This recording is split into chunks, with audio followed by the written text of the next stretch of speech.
लज़ीना अनअमता अलैहिम, और न मानने वालों के हालात कहाँ हैं जी? गैरिल मग़ज़ूबि अलैहिम वलद्दालीन। पूरे कुरान में 6 मजमून, ये 6 के 6 मजमून फातिहा में इजमालन मौजूद हैं, इसलिए इसको उम्मुल कुरान कहते हैं। ये तकरीर हो गई जी हजरत उस्मानी रहमतुल्लाह अलैह की।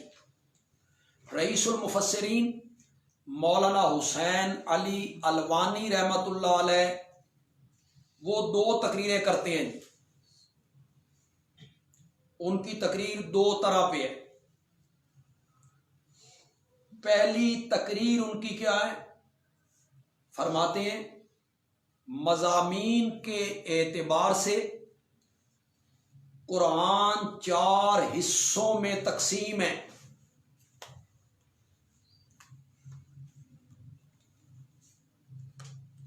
मज़ामीन के एतबार से कुरान 4 हिस्सों में तकसीम है।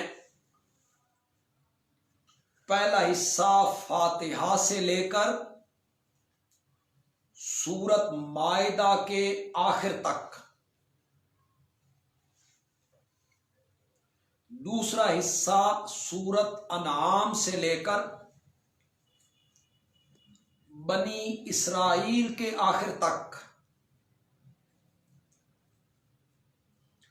तीसरा हिस्सा कहफ से लेकर सूरत अहज़ाब के आखिर तक, चौथा हिस्सा सूरत सबा से लेकर कुरान के आखिर तक।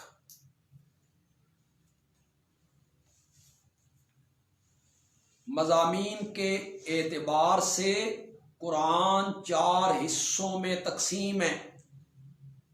फातिहा से माइदा के आखिर तक, अनाम से बनी इसराइल के आखिर तक, काफ से आज़ाब के आखिर तक, और सबा से कुरान के आखिर तक।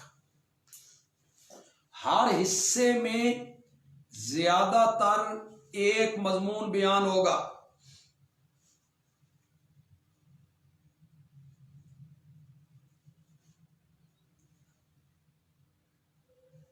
हजरत अलवानी रहमतुल्लाह अलैह फरमाते हैं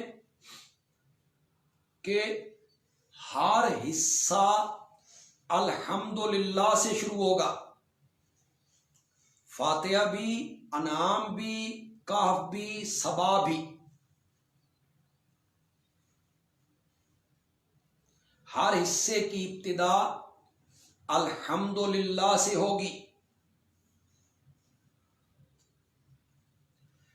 पहले हिस्से में जो फातिहा से लेके माइदा के आखिर तक है, उसमें ज्यादातर मजमून ये बयान होगा खालिक लिकुल्ले शैइन अल्लाह है,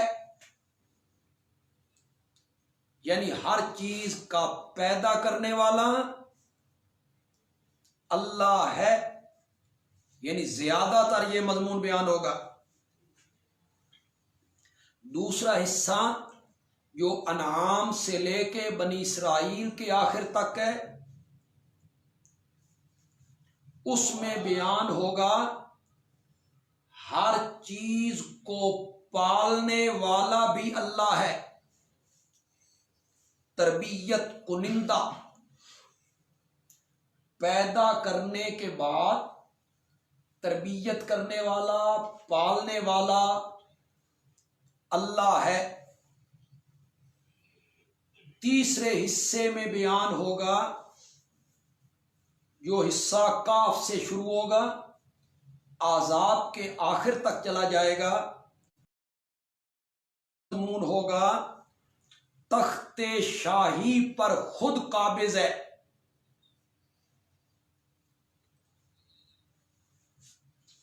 मालिक है, उसने अपना कोई इख्तियार किसी के हवाले नहीं किया।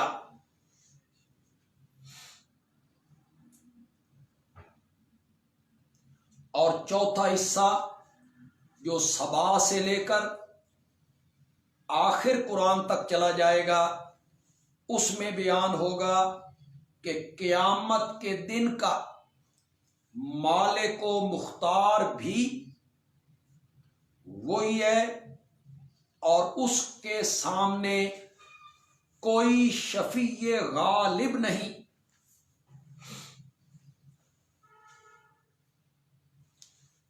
शफीए गालिब का क्या माने? यानी गलबे वाली शफात, जिसका तसव्वुर मुशरिकीन के ज़हन में था, इनकी अल्लाह नहीं मोड़ता। ये अल्लाह से बात मनवा लेते हैं, ये अल्लाह से काम करवा देते हैं।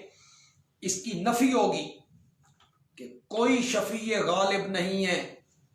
शफात होगी लेकिन बिल इज़्न होगी। हाँ जी, पहले हिस्से का मजमून क्या होगा? पैदा करने वाला अल्लाह है। दूसरे हिस्से का मजमून होगा पैदा करने के बाद पालने वाला भी अल्लाह है। तीसरे हिस्से का मजमून होगा मालिक व मुख्तार, तख्ते शाही पर काबिज अल्लाह है। चौथे हिस्से का मजमून होगा उसके सामने कोई शफीए गालिब कोई नहीं है और क़यामत के दिन का मुकम्मल इख्तियार और मिल्क उसी के पास होगा।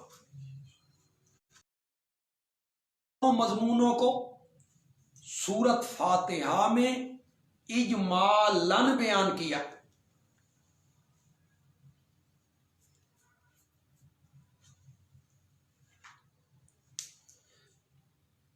पहला मजमून अल्हम्दुलिल्लाह में बयान किया। जात बोलकर वसफ मुराद ली है, जैसे लिकुल्ले फिरऔन मूसा, हर फिरौन के लिए कोई ना कोई मूसा होता है। तो वहां फिरौन से मुराद क्या है? जालिम। और मूसा से मुराद क्या है? बहादुर और डट जाने वाला, मुकाबला करने वाला। तो अल्लाह का नाम जाती बोल के वसफ मुराद ली खालिक, इसलिए कि मुशरिकीन मक्का जमीन व आसमान का और अपना खालिक सिर्फ अल्लाह ही को मानते थे। पहला मजमून अल्हम्दुलिल्लाह में, दूसरा मजमून रब्बिल आलमीन में, तीसरा मजमून अर्रहमान अर्रहीम में। तीसरा मजमून क्या था? मालिक वही है, मुख्तार वही है, तख्ते शाही पर काबिज वही है। उसे रहमान और रहीम के साथ जिक्र किया। क्यों? रहमत व शफकत करना बादशाहों का काम है और ये बादशाहों ही की सिफतें हैं। रहमत करना, शफकत करना, मेहरबानी करना, ये सिफात बादशाहों की हैं। और चौथा मजमून उसे बयान किया मालिकी यौमिद्दीन में, नफी शफात गालिबा। ये मौलाना हुसैन अली रहमतुल्लाह अलैह की उम्मुल कुरान के बारे में पहली तकरीर है जी, कि कुरान में 4 मजमून बयान हुए और ये चारों मजमून अल्लाह ने फातिहा में इजमालन जिक्र कर दिए। मौलाना हुसैन अली अलवानी रहमतुल्लाह अलैह की दूसरी तकरीर जी। ये तकरीर किस बात पे है जी? कि फातिहा उम्मुल कुरान है।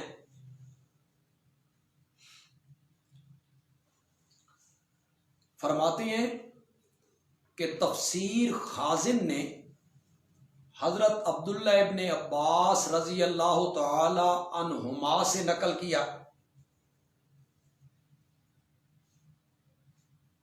तफसीर खाजिन सफ़ा नंबर 73 जिल्द नंबर 6।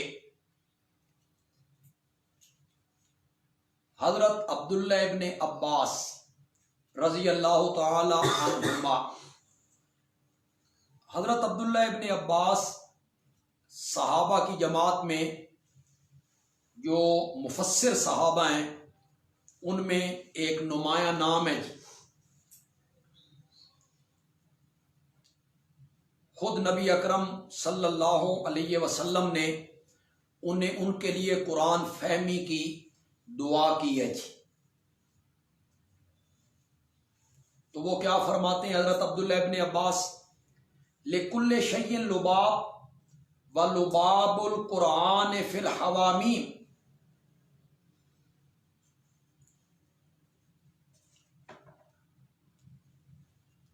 हर चीज का एक मगज होता है, हर चीज का एक खुलासा होता है। लुब्बे लुबाब, अर्क, रूह, नचोड़। वलुबाबुल कुरान फिल हवामीम, और सारे कुरान का जो खुलासा है और सारे कुरान का जो नचोड़ है ये हवामीम सबा में, सात हवामीम, ऐसी 7 सूरतें जिनकी इब्तिदा अल्लाह ने हामीम से की है। ये 23वें पारे से शुरू होंगी, 24वें पारे से शुरू होंगी। पहली सूरत होगी अल मोमिन, हामीम अल मोमिन, और 7वीं सूरत होगी 26वें पारे की इब्तिदा में सूरतुल अहकाफ, हामीम अहकाफ। तो हजरत इब्ने अब्बास रजी अल्लाह तआला अन्हुमा ने फरमाया कि सारे कुरान का नचोड़ और खुलासा 7 हवामीम में अल्लाह ने बंद किया है।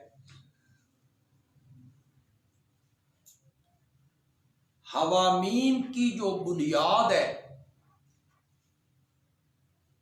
वो है सूरत जुमर।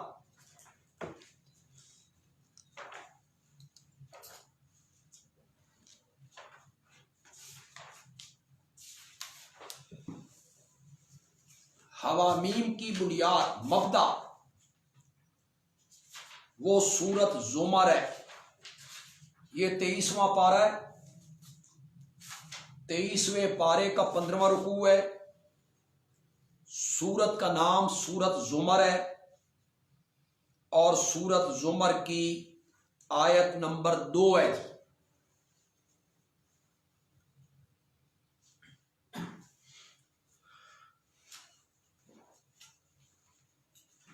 सूरत जुमर की आयत नंबर 2 में अल्लाह रब्बुल इज्जत ने सूरत जुमर का दावा पेश किया है, फाबुदिल्लाह मुखलिसन लहुद्दीन, बस इबादत कर अल्लाह की, खालिस करने वाला उसके लिए इबादत। यहां अद्दीन इबादत के माने में है, यानी शिर्क से पाक खालिस इबादत अल्लाह ही की कर। ये सूरत जुमर का दावा है जी। और ये सूरत जुमर आने वाली 7 हवामीम के लिए बुनियाद है, मबदा है। इस दावे की तशरीह अल्लाह ने सूरत हामीम मोमिन में की जी।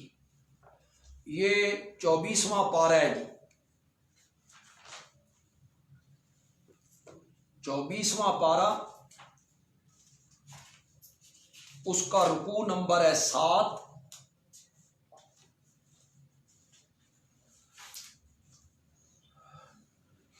और सूरत का नाम है अल मोमिन, हामीम अल मोमिन।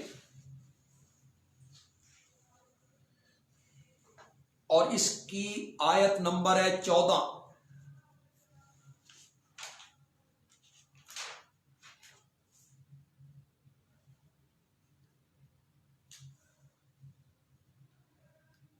इरशाद हुआ फदुल्लाह मुखलिसीन लहुद्दीन, बस पुकारो अल्लाह को खालिस करने वाले उसके लिए पुकार। अब यहां अद्दीन से मुराद दुआ होगी, पुकारना, यानी गायबाना हाजात में सिर्फ और सिर्फ अल्लाह ही को पुकारो और अल्लाह के सिवा किसी को गायबाना हाजात में मत पुकारो। ये सूरत हामीम मोमिन का जो दावा है आयत नंबर 14 में बयान हुआ, इसने सूरत जुमर के दावे की वजाहत कर दी। सूरत जुमर में कहा था इबादत कर अल्लाह की। इबादत किसे कहते हैं, इबादत का क्या मफहूम है, इसे हामीम मोमिन की आयत नंबर 14 में बयान किया कि गायबाना हाजात में इस नजरिए से पुकारना कि जिसको मैं पुकार रहा हूं मैं उसको नहीं देख रहा और वो मुझे देख रहा है, और बगैर किसी असबाब के, वसाइल के, जराए के, मशीनरी के वो मेरी पुकार को सुन रहा है। ये पुकार इबादत है, बल्कि इबादत का निचोड़ है, बल्कि इसे ही इबादत करार दिया मेरे आका ने सल्लल्लाहु अलैहि वसल्लम ने। तो सूरत जुमर का दावा क्या हुआ जी, फाबुदिल्लाह, इबादत कर अल्लाह की। इसकी तशरीह की हामीम मोमिन में इबादत क्या है, फदुल्लाह, के पुकारो तो सिर्फ किसको पुकारो, अल्लाह को। हजरत अलवानी रहमतुल्लाह अलैह का कहना यह है, इन दोनों दावों को, जुमर का दावा और हामीम अल मोमिन का दावा, इन दोनों दावों को अल्लाह ने फातिहा की एक आयत में बयान किया। जुमर का दावा बयान किया इय्याका नअबुदु में, और हामीम मोमिन का दावा बयान किया इय्याका नस्तईन में। जुमर का दावा था इबादत अल्लाह की करो, इसको बयान किया फातिहा में इय्याका नअबुदु, हम तेरी ही इबादत करते हैं। हामीम मोमिन का दावा था गायबाना हाजात में अल्लाह ही को पुकारो, इसको बयान किया इय्याका नस्तईन में कि हम मदद मांगते हैं, पुकारते हैं तो सिर्फ और सिर्फ अल्लाह ही को पुकारते हैं। इस लिहाज से फातिहा जो हुई ये उम्मुल कुरान बनी कि सारे कुरान के जो मज़ामीन थे, जो कुरान का दावा था और कुरान के नुज़ूल का मकसद था, अल्लाह ने उसे सूरत फातिहा की एक आयत में बंद फरमा दी। अल्लामा इब्ने कसीर रहमतुल्लाह अलैह ने अक्सर उलमा से नकल किया, अल फातिहा तो सिर्रुल कुरान व सिर्रुहा हाज़िहिल कलिमा इय्याका नअबुदु व इय्याका नस्तईन। सूरत फातिहा सारे कुरान का निचोड़ है, व सिर्रुहा हाज़िहिल कलिमा, और फिर फातिहा का निचोड़ ये कलमा है इय्याका नअबुदु व इय्याका नस्तईन। तो अब सारे कुरान का दावा और कुरान के नुज़ूल का मकसद सिर्फ यही बना कि इस धरती पर इबादत होगी तो सिर्फ अल्लाह ही की इबादत होगी और मदद के लिए गायबाना पुकारा जाएगा तो सिर्फ अल्लाह ही को पुकारा जाएगा।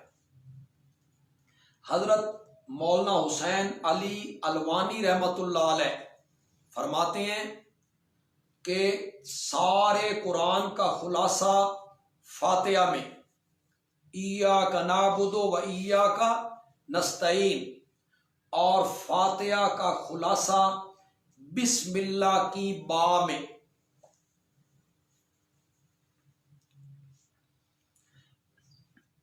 फरमाते हैं बा का ताल्लुक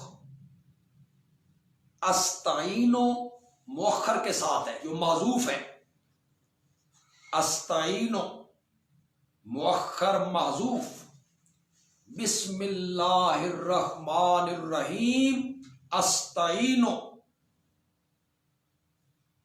मुअख्खर इसलिए निकाला गया ताकि हसर का फायदा दे।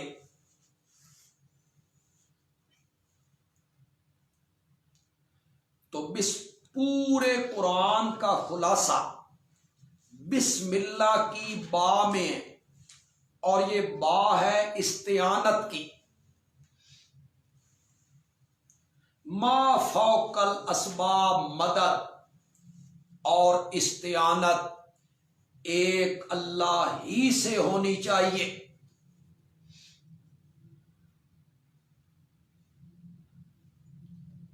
इस लिहाज से फातिहा जो है इसे उम्मुल कुरान कहा जाता है।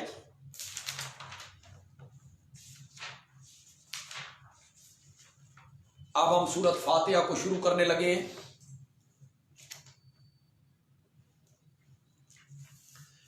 बिस्मिल्लाहिर्रहमानिर्रहीम का माना मैंने आपको समझा दिया। इसका मुतअल्लक अस्ताइनो मुअख्खर माजूफ है।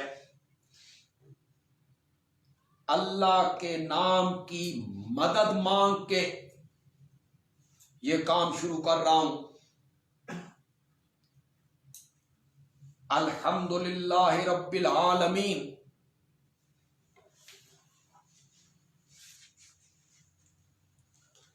पहले आम मुफस्सिरीन का माना करूंगा, जो आम मुफस्सिरीन ने माना किया, और फिर रईसुल मुफस्सिरीन मौलाना हुसैन अली रहमतुल्लाह अलैह का माना जिक्र करूंगा जी।